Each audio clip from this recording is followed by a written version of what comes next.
So let's look at two examples of using the well-ordering principle. One of them is pretty obvious, and the other one is not hard, but a little bit more interesting. So what we're going to prove is that every integer greater than 1 is a product of primes. So remember, a prime is an integer greater than 1 that is only divisible by itself and the number 1. It can't be expressed as the product of other numbers greater than 1. So the way we're going to prove this is by contradiction, and we're going to begin by assuming, suppose that there were some numbers that were non-products of primes. Okay, that is to say, the set of non-products is non-empty. So applying the well-ordering principle to this non-empty set of non-products, there's got to be at least one. So m is a number greater than 1 that is not a product of primes.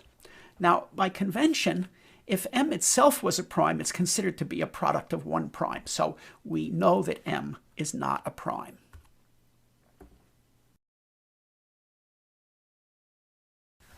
Now look, m is not a prime, or if it was a prime, it would be a product of just itself. So that means that it must be a product of two numbers, call them j and k, where j and k are greater than 1 and less than m. That's what it means to be a non-prime. It's a product of j and k. Well, j and k are less than m, so that means that they must be prime products because they're less than m and greater than 1, and m is the smallest such number that's not a product of primes. So we can assume that j is equal to some product of primes, say p1 through p94, and k is some other product of primes, q1 through q13. So you can see where this is going. Now what we have is that m, which is jk, is simply the product of those p's followed by the product of those q's. M is in fact a prime product, which is a contradiction.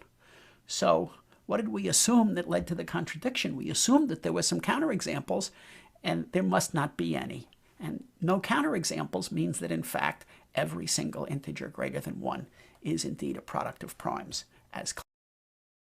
Let's start looking at a slightly more interesting example using the well-ordered principle to reasoning about postage.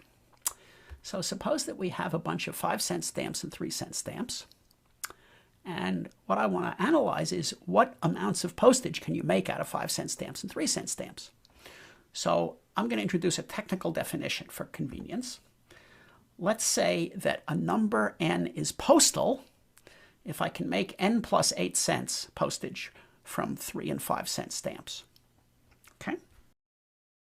So this is what I'm going to prove.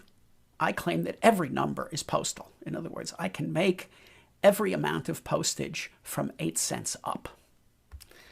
Okay, I'm going to prove this by applying the well-ordering principle, and as usual with well-ordering principles, we'll begin by supposing